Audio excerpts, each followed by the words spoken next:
मध्य प्रदेश से जाएंगे। छतरपुर में थाने पर हमला हुआ है।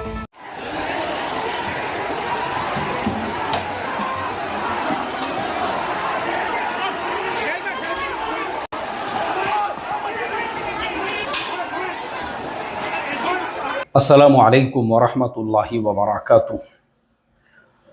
बिस्मिल्लाहिर्रहमानिर्रहीम। नहमदुहु व नुसल्ली अला रसूलिहिल करीम व अला आलिहि व अस्हाबिहि अजमाइन। अम्मा बाद। मोहतरम भाइयों, बुजुर्गों, दोस्तों, छतरपुर के अंदर जो हालात पेश आए, धरना आंदोलन किया गया, पुलिस स्टेशन पे पथराव हुआ, उसके बाद पुलिस और प्रशासन की तरफ से जो कार्रवाई की गई, शहजाद अली साहब का 5 करोड़ से ज़्यादा का बंगला गिरा दिया गया, उस पूरे वाक़ये पर हमने अपना तबसरा, अपने ख़यालात पेश किए थे। कल के वीडियो में मैंने देखा कि सोशल मीडिया पे वो वीडियो हमारा वायरल हो चुका है। ख़ास तौर पे हमारे हिंदू भाइयों ने उस वीडियो को इतना ज़्यादा पसंद किया, उसके नीचे आपको ज़्यादा से ज़्यादा कमेंट्स हमारे हिंदू भाइयों के मिलेंगे, जिसमें ये कहा गया कि मुफ्ती साहब, अगर आपकी बात सबके समझ में आ जाए तो इस मुल्क में ना कभी दंगा होगा, ना कभी फसाद होगा, सब सारे समाज मिलकर रहेंगे, प्यार से रहेंगे, मोहब्बत से रहेंगे,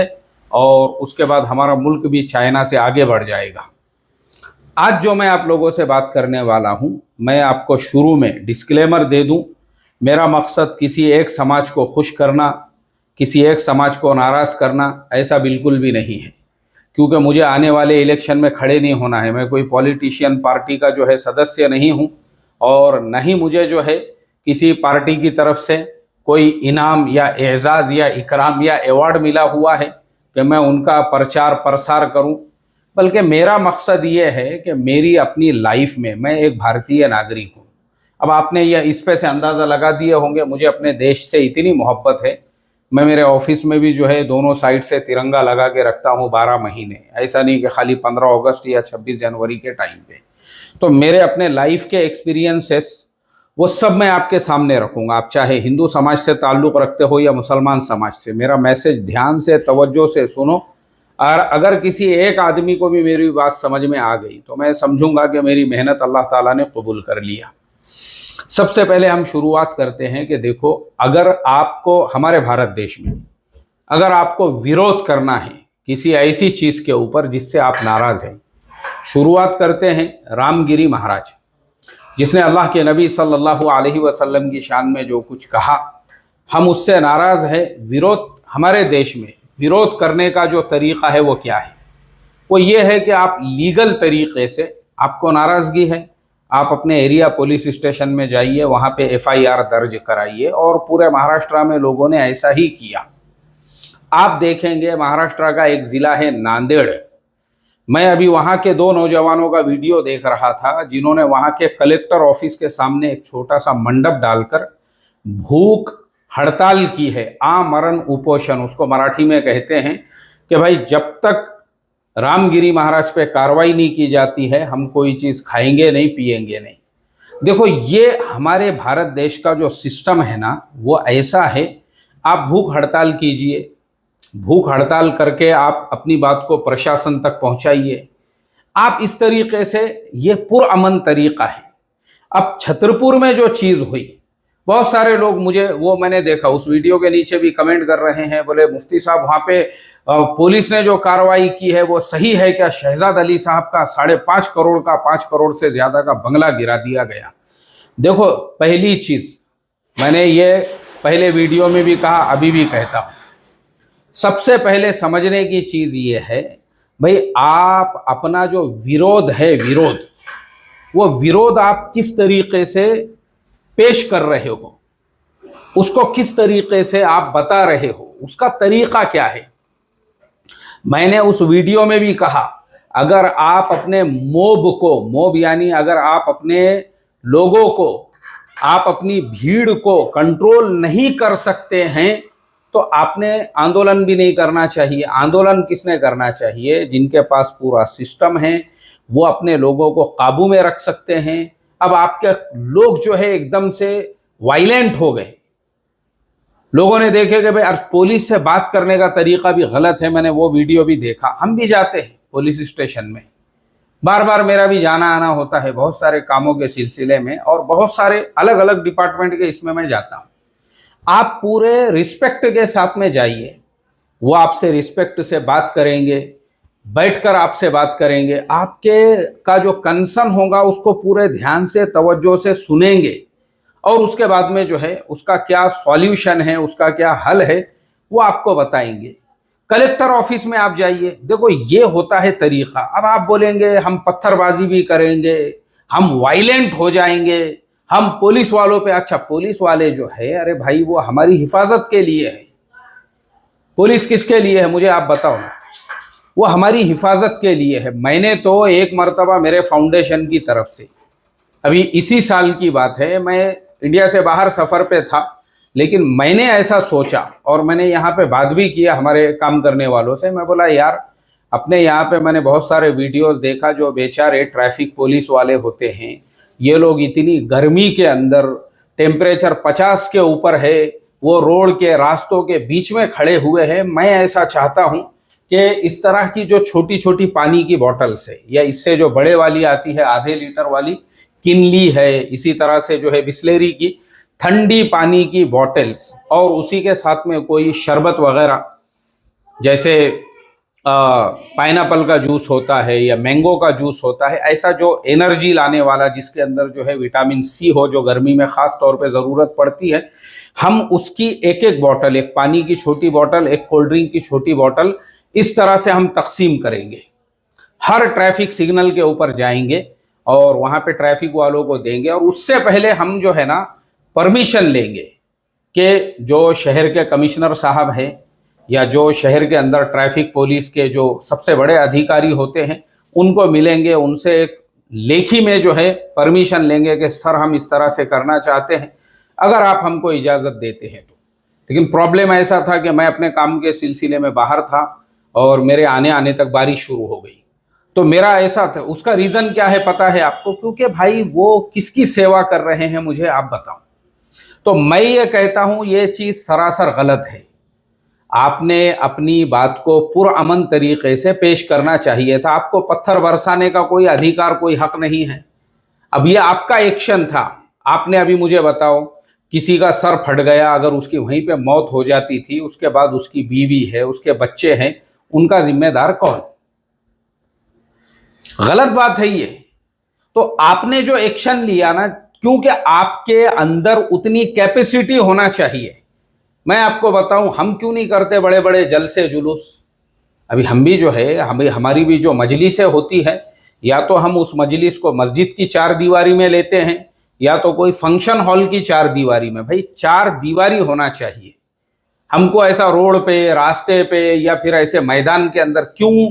क्योंकि आपके अंदर उतनी कैपेसिटी होना चाहिए अपने लोगों को काबू में रखने के लिए।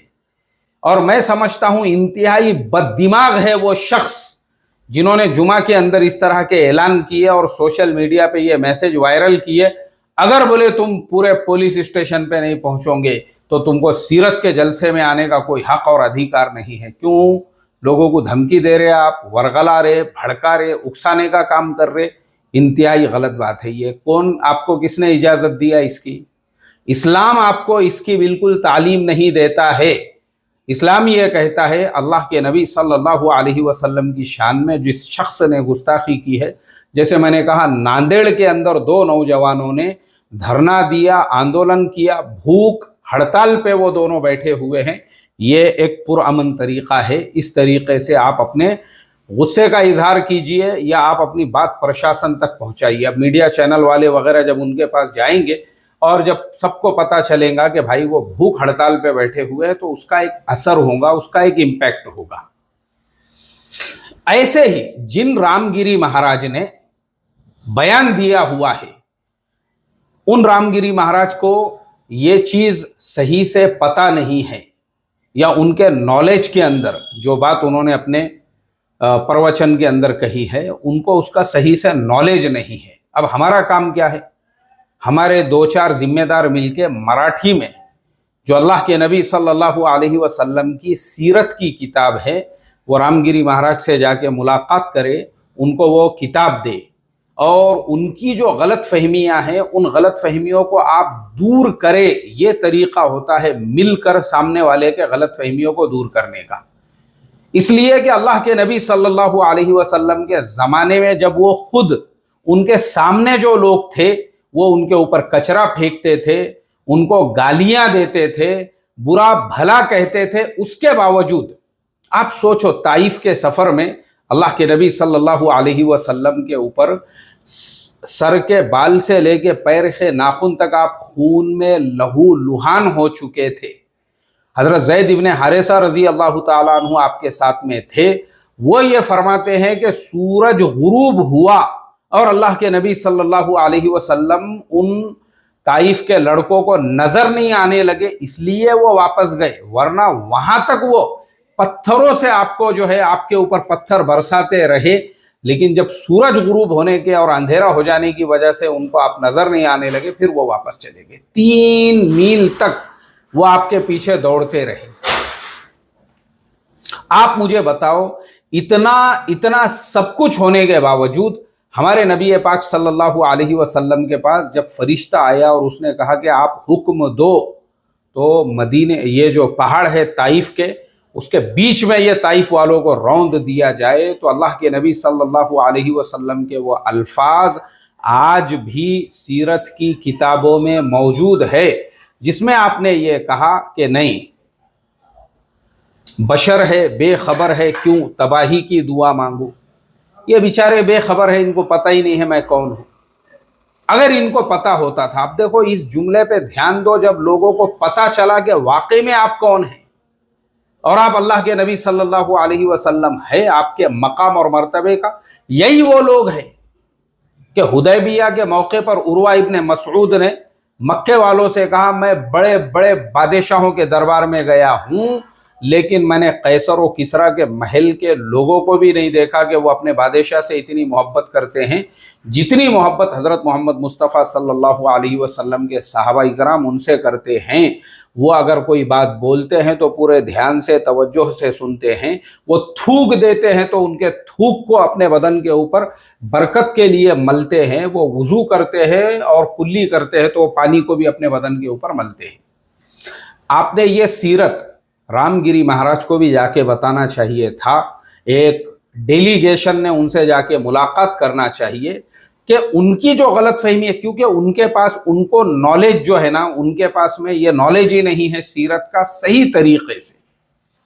अगर ये सही ढंग से, और मैं आपको बताता हूं, अभी मेरी मुमरा में जो मजलिस हुई उसमें एक नौजवान ने, जब मैंने मुजारिबत का मसला बयान किया, वो खड़े हो गया मजमे में, जब सबके सवाल करने का मौका आया। वो कहने लगा कि इस्लाम में ऐसा कैसा है, हालांकि वो मुस्लिम नौजवान है, मस्जिद में बोल रहा है वो सबके सामने, ऐसा कैसा है बोले इस्लाम में, वन साइड हो रही है बोले ये बात, तो कि जो पैसा लगाएगा लॉस उसका ही होगा और जो मेहनत करेगा वो भी तो बराबर का शरीक होना चाहिए नुकसान में, उसको मसला ही नहीं मालूम। अब मैं वहां बैठा हुआ था, अब आप मुझे बताओ मेरा काम क्या है, भड़कने का, गुस्से में आ जाने का, तैश में आ जाने का, और अपने जो है बोलने का कि गुस्ताख है ये नौजवान, इसको निकालो मजलिस से बाहर कर दो। ये तरीका नहीं है। उदउ इला सबीली रब्बिका बिल हिकमति वल मौइज़तिल हसाना, प्यार मोहब्बत से समझाओ लोगों को, हिकमत से समझाओ, मवाइज़ हसाना।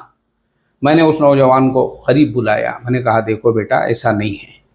फिर मैंने जब वो पूरा मसला उसको समझाया तफसील से, वो बहुत तफसील से मैंने मसला समझाया हुआ हूँ, और वो वीडियो चैनल पे मौजूद है, जो रिफा चैम्बर्स एंड कॉमर्स की मजलिस में ये सवाल किया गया था, वो चैनल पे भी आ गया।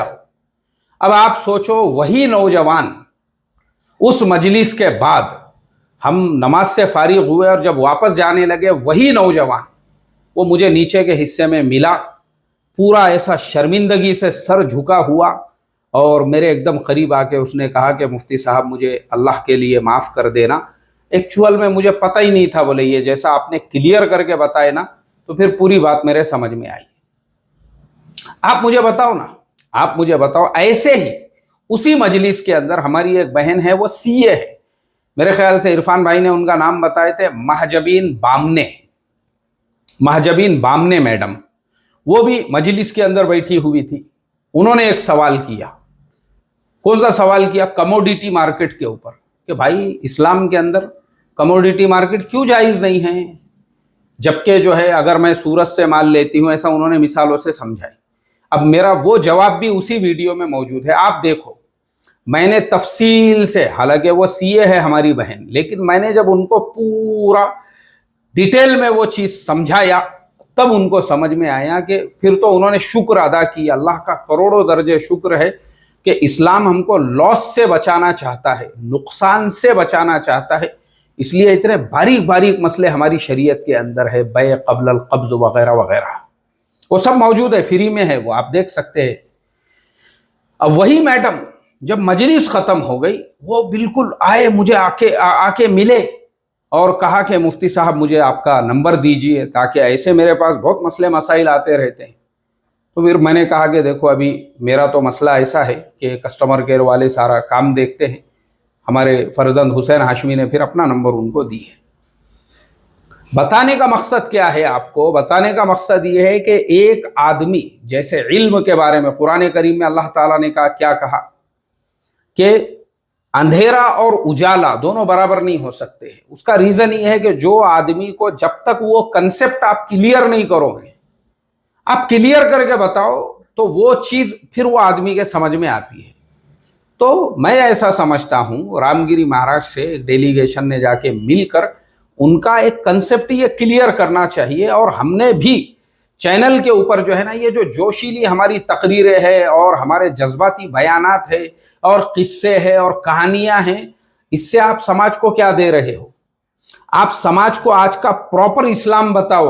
आप हमारा सबसे बड़ा प्रॉब्लम यही है कि आज का प्रॉपर इस्लाम जो है ना, रोजाना का जो रोजमर्रा का इस्लाम है, मेरे साथ में हायर एजुकेटेड लोग क्यों जुड़े हुए हैं पता है आपको? मेरे वीडियोस के नीचे आप कमेंट देखो, आपको ज्यादातर बड़े बड़े doctors, engineer, CA, higher qualified educated लोग, और वो फाउंडेशन का ताउन भी करते हैं, वो लोगों का बोलना इतना ही है कि मुफ्ती साहब आप जिस तरह से लेटेस्ट मिसालों से हर चीज को समझाते हैं ना, भेजे में घुस जाती बोले वो बात।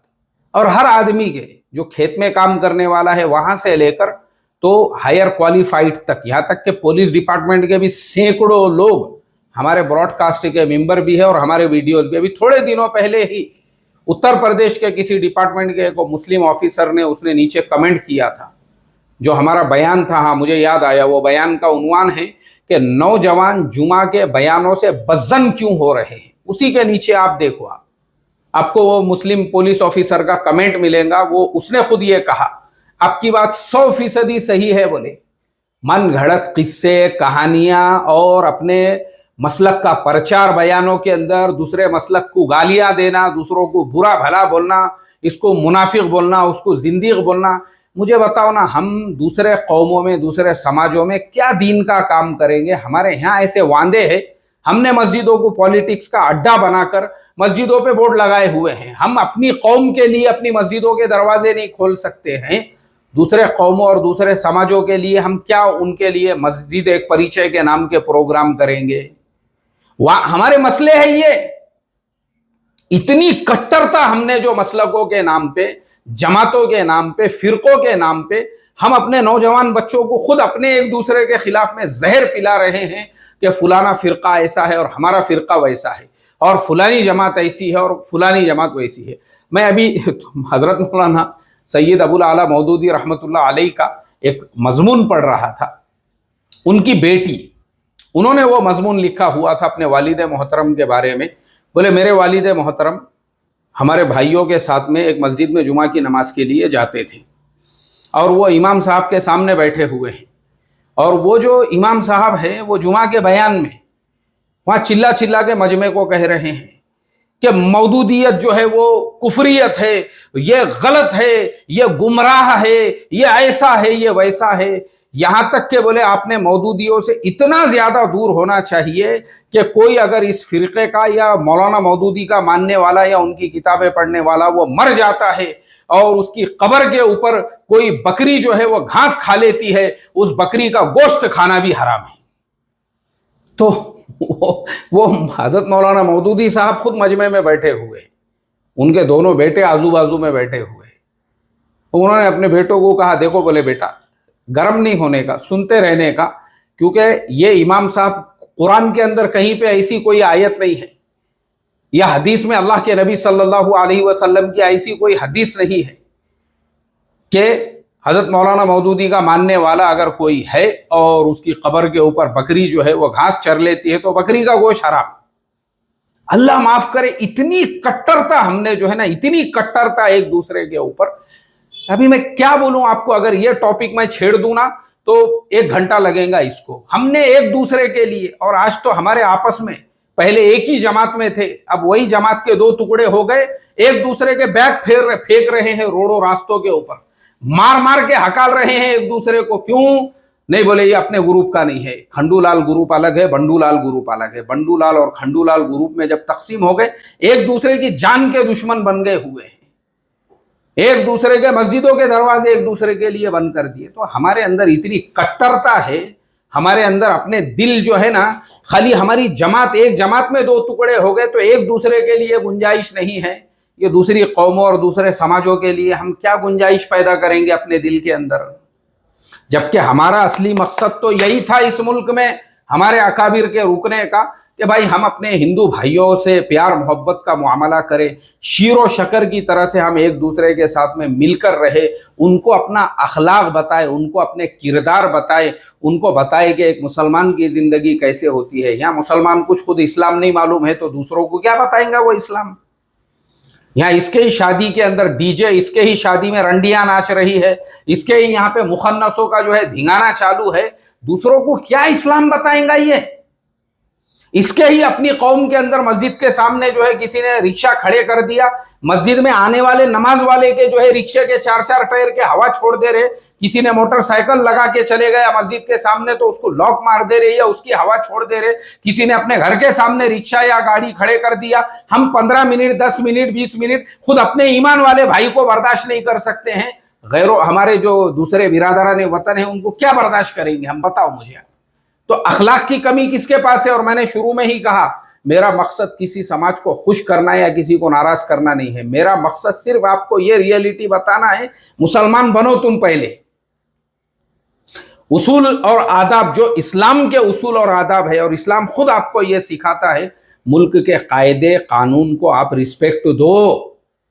आपको किसने इजाजत दिया? आप नाराज है ना, तो आपकी नाराजगी जाहिर करने का तरीका है, जैसे वो नांदेड़ के 2 नौजवान भूख हड़ताल पे बैठे, ये तरीका है। आपको ये राइट किसने दिया दंगे करने का, फसाद करने का, पुलिस स्टेशनों पे अटैक करने का, हमले करने का वहां? और वो बेचारे तुम्हारी हिफाजत के लिए है, तुम्हारी सेफ्टी सिक्योरिटी के लिए है। अल्लाह हिफाजत फरमाए। तो मैं साफ लफ्जों में यही बोलूंगा कि हमारा करने का काम ये है, नाराज है हम। और दूसरा जो मैंने तरीका बताया, एक डेलीगेशन रामगिरी महाराज से मुलाकात करके समझाए उनको कि देखो आपको ये गलत फहमी है, ये ऐसा नहीं, ये ऐसा है। मैं समझता हूं उनकी गलत फहमी भी दूर हो जाएंगी। ऐसा इससे पहले 50 मरतबा हो चुका है कई लोगों के साथ में, कि उनको जब समझाए तो उनके समझ में भी आया। मराठी की किताब दो उनको, सीरत की, कुरान का तर्जुमा दो उनको मराठी का, कोई हरज नहीं है उसके अंदर, वो कोई गैर नहीं है। और आखिरी में एक बात ये भी बोल दूं, ये चाहे इंडिया में मुसलमान हो, हिंदू हो, कोई भी जात हो, कोई भी समाज हो, सब एक ही है। एक बात याद रखो, मुसलमान अगर अपने आप आंग पे जो है ना मोहम्मद अली जिनाह की शेरवानी पहनकर अगर वो ये समझता होगा कि मैं भी जो है उसके जैसा नजर आ रहा हूं, तो मैं ऐसे लोगों को बता दूं, तुम डबल शेरवानी पहन लो, टिबल शेरवानी पहन लो, जिना की कैप से लंबी कैप पहन लो, तब भी तुम इस मुल्क के अंदर, तुम्हारे बाप दादा उन्होंने इस मुल्क में जो है इस्लाम को कबूल किया था। खुद वो मोहम्मद अली जिनाह, उसके दादा का नाम जेना भाई ठक्कर था, जो है जिन्होंने इस्लाम कबूल किया था। जेना भाई ठक्कर गुजरात में राजकोट के अंदर पानेली नाम का गांव है, उस गांव के अंदर आज भी जेना भाई ठक्कर का घर मौजूद है, जो मोहम्मद अली जिनाह के दादा थे। उन्होंने मच्छी का कारोबार किए थे, तो समाज के लोगों ने उनका बाइकआउट किए, बोले ये तो मांस मच्छी का धंधा शुरू कर दिया इसने। तो उन्होंने फिर बोले यार मेरे को धंधा बचाना है, तो उन्होंने इस्लाम कबूल किए। तो आप सोचो, वो खुद मोहम्मद अली जिन्ना का के दादा जो है हिंदू मजहब से इस्लाम में कन्वर्ट हुए थे। 50 लोग, मौलाना तारिक जमील के बयान में सुनो आप, वो खुद बोलते हैं कि हम लोग पृथ्वीराज चौहान की औलाद में से हैं, हम लोग राजपूत है ओरिजिनल में। तो पूरा ये जो बर्रे सगीर है बांग्लादेश के अंदर, आपको मालूम है बांग्लादेश में आज भी लोग दुर्गा की पूजा करते हैं। आज भी वहां की औरतें पश्चिम बंगाल में, बांग्लादेश बहुत दूर हो गया, खुद पश्चिम बंगाल के अंदर, बिहार के, झारखंड के बहुत सारे इलाकों में मुसलमान औरतें आज भी सरों के अंदर सिंदूर डालती है। क्यों? क्योंकि तुम्हारी जो तहजीब है, तुम कितना भी जुब्बा पहन लो, अपने आप को मोहम्मद बिन सलमान के जैसा मस्त अपना जुब्बा ईतर गीतर रगड़ के सर पे रुमाल गिमाल बांध के जो है ना, तुम ऐसा समझ लो कि मैं भी छोटा मोटा मोहम्मद बिन सलमान हूं, इससे तुम अपने आप को खुश कर सकते हो। लेकिन तुम्हारी रियलिटी यही है कि इस मुल्क के अंदर 99% जो आबादी है, जो आज अपने आप को ईमान वाले या मुसलमान कहते हैं, उनके बाप दादाओं ने इस्लाम को कबूल किया हुआ है। याद रखो, ये डबल शेरवानी पहन के अपने आप को जिनाह समझने की कोशिश कर लो, लेकिन तुम्हारे बाप दादा ने इस्लाम को कबूल किया हुआ है। जब वो जिनाह के खुद के दादा ने इस्लाम कबूल किया था, तो आपका क्या है भाई? तो इस मुल्क में जो है ना, ये भी जो हिंदू भाई है, वो कोई हमारे दुश्मन नहीं है, वो सब हमारे अपने हैं। हमारा उनका डीएनए एक ही है, हमारी शक्लें सूरतें, दुनिया के कोई भी मुल्क में चले जाओ, मैं कहीं पे भी जाता हूं, लोग मेरी सूरत देखते ही बोलते हैं इंडिया। मैं बोलता हूं यस इंडिया। क्यों? हमारी पेशानी पे लिखा हुआ है इंडिया। तो अपना जुब्बा डाल के, शेरवानी डाल के अपने आप को जो है बहुत बड़ा वो समझने का कोई फायदा नहीं है इसका। बस इतना ही कहूंगा मैं आखिरी में, हमारा जो मुल्क है, हम अपनी नाराजगी प्यार मोहब्बत से व्यक्त करें। उसका जो लीगल तरीका है, इलीगल तरीके से करेंगे तो आपके पास कुछ नहीं है, ना आपकी हुकूमत है, आपकी औकात नहीं है अपना एक एमपी जिता के लाने का। आज पूरे महाराष्ट्र, पूरे गुजरात, पूरे छत्तीसगढ़, पूरे एमपी में एक भी मुस्लिम एमपी नहीं है। देख लो आप, ये औकात है हमारी। तो इसके लिए बेहतर यही है, हम कायदे में रहे तो ही फायदे में रहेंगे। ठीक है, चलो, अस्सलामु अलैकुम वरहमतुल्लाहि वबरकातुहू।